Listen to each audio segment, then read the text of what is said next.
सबसो ऊंची प्रेम सगाई दुर्योधन के मेवा त्याग साग विदुर घर खाई सबसो ऊंची प्रेम सगाई।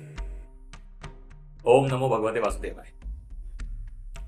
एक की रोटी में से रक्त और दूसरे की रोटी में से दूध, ऐसा क्या क्या साधु महात्मा ने कि दो रोटियों में अंतर बता दिया। आज जानेंगे हम इस बोध कथा में। तो किसी समय में एक नगर में साधु महात्मा हुए। वे साधु महात्मा परम ज्ञानी, अति तपस्वी और तेज के धनी थे। इसीलिए गांव गांव से लोग उनके पास उनका आशीर्वाद लेने आते। एक दिन उसी गांव का एक अमीर साहूकार साधु महात्मा के पास आता है और अगले दिन उन्हें अपने यहां पर भोजन पर आने के लिए निमंत्रित करता है। अब साधु महात्मा तो ठहरे साधु, तो वे इस निमंत्रण को प्रेम पूर्वक स्वीकार कर लेते हैं। अब साहूकार के जाने के बाद कुछ ही समय में एक गरीब किसान उनके पास आता है। वो गरीब किसान पहले तो थोड़ा सा विचलित होता है क्योंकि उसके पास उतना धन नहीं होता है,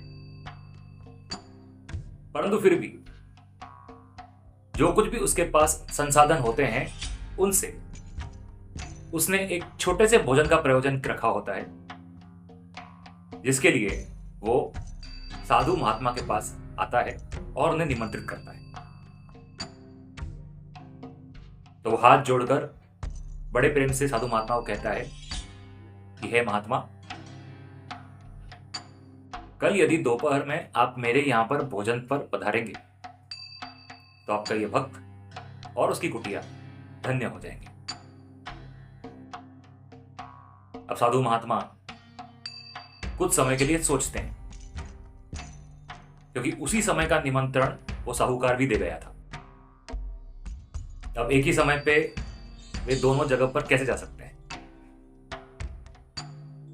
लेकिन वे किसान को भी हां कह देते हैं और आने का भरोसा दिला देते हैं। अब दूसरे दिन किसान और साहूकार दोनों ही महात्मा की राह देखते हैं, लेकिन वो साधु, वो तपस्वी पग धरता है किसान के यहां। उन्हें देख करके किसान प्रफुल्लित हो जाता है। जो कुछ भी उसने अपनी पत्नी के द्वारा बनवाया होता है वो बड़े प्रेम पूर्वक साधु को खिलाता है और बड़ा संतोष प्राप्त करता है। महात्मा भी आनंद पूर्वक भोजन करते हैं और किसान को ढेर सारा आशीर्वाद देकर के वहां से जाते हैं। वहां पर साहूकार अपने घर में काफी देर से महात्मा की प्रतीक्षा कर रहा होता है, परंतु जब वे उसके यहां पर नहीं पहुंचते हैं तो उसे क्रोध आता है। आखिर इतने पैसे वाले और इतने धनी साहूकार के पास वे क्यों नहीं आए? यदि उन्हें ना आना था तो उन्होंने पहले क्यों नहीं कहा?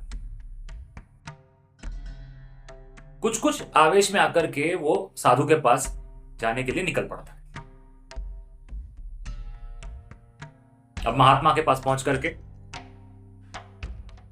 वो अपनी शिकायत करता है और उनसे कारण पूछता है। तो हाथ जोड़ करके महात्मा से कहता है कि हे दिव्यात्मा, क्षमा कीजिए, लेकिन आपने सही नहीं किया। मैं भोजन के लिए आपकी प्रतीक्षा करता रहा। मैंने एक से बढ़कर एक उत्तम पकवान बनवाए और सर्वश्रेष्ठ भोजन का पूर्ण इंतजाम किया, परंतु आप नहीं आए। मेरी व्यवस्था ऐसी थी कि आपको पूरे नगर में ऐसा सम्मान कोई नहीं देता, परंतु आपने उसे नकार दिया। तो भला मेरा ऐसा अपमान आपने क्यों किया? तो इस पर महात्मा कहते हैं कि हे धनी सेठ, आओ, मैं अब तुम्हारे घर चलता हूं और तुम्हें इस बात का उत्तर देता हूं। तो वे उसके साथ निकल पड़ते हैं। वो साहूकार महात्मा का स्वागत करता है, उन्हें बैठने के लिए आसन देता है व्यंजन और पकवान सामने रखे होते हैं, साधु कहते हैं,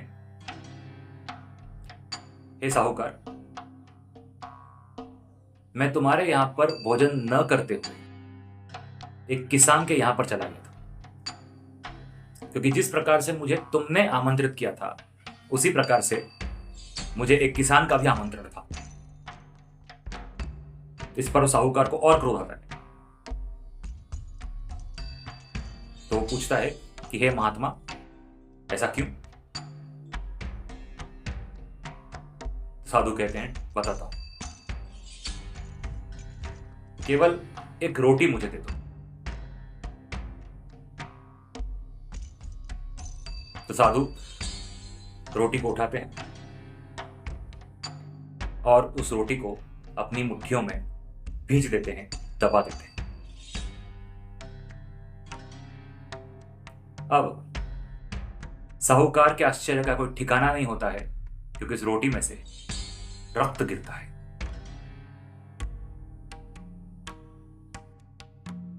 अब यह देख करके वो साहूकार क्या कहे, वो स्तब्ध हो जाता है। और वहीं पर वे साधु अपने दूसरे हाथ से अपने झोले में से एक रोटी और निकालते हैं, जो वे किसान के यहां से बांध कर लाए थे। अब वे उस रोटी को भी मुट्ठियों में दबा देते हैं और उसमें से दूध टपकता है।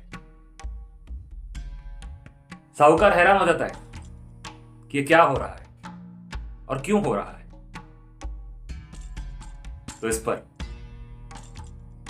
महात्मा कहते हैं कि हे धनी साहूकार, तुमने धन तो अवश्य कमाया है, परंतु लोगों पर अत्याचार करके। तुमने गरीबों का धन खाया, उनका अधिकार खाया, अपने कर्मचारियों को समय पर वेतन नहीं दिया, वेतन दिया भी तो कम दिया। तुमने दूसरों का रक्त चूसा है, इसीलिए तुम्हारी रोटी में से रक्त गिरा। और वहीं पर उस किसान ने सुबह से लेकर के रात तक केवल और केवल परिश्रम किया है। आंधी, तूफान, बारिश, धूप, ठंड, उसने जो रोटी कमाई है अपने खून पसीने से कमाई है, इसीलिए उसकी रोटी में से दूध निकला। तो तुम चाहे 56 भोजन या 56 पकवान बनवा दो, ये पैसा तो आपका ही है। और भले ही वो गरीब किसान मुझे सूखी रोटी और नमक खिलाए, मैं फिर भी वो पहले खाने जाऊंगा, क्योंकि वो पैसा पुण्य का है और पुण्य के पैसे में ईश्वर निवास करता है। यह है खरी लक्ष्मी। बस साहूकार को समझ में आ जाता है कि वो कितने वर्षों से कितने बड़े पाप कर रहा था।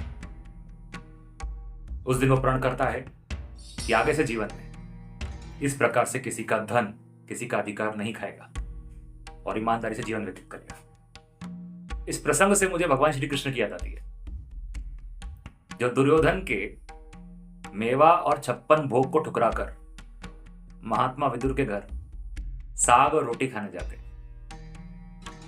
इसलिए तो मैंने कहा, सबसों ऊंची प्रेम सरल, दुर्योधन के मेवा त्यागे, साग विदुर घर खाई, सबसों ऊंची प्रेम सरल। ओम नमो भगवते वासुदेवाय। सत्य सनातन, जय सनातन, ज्ञान यज्ञ जारी है।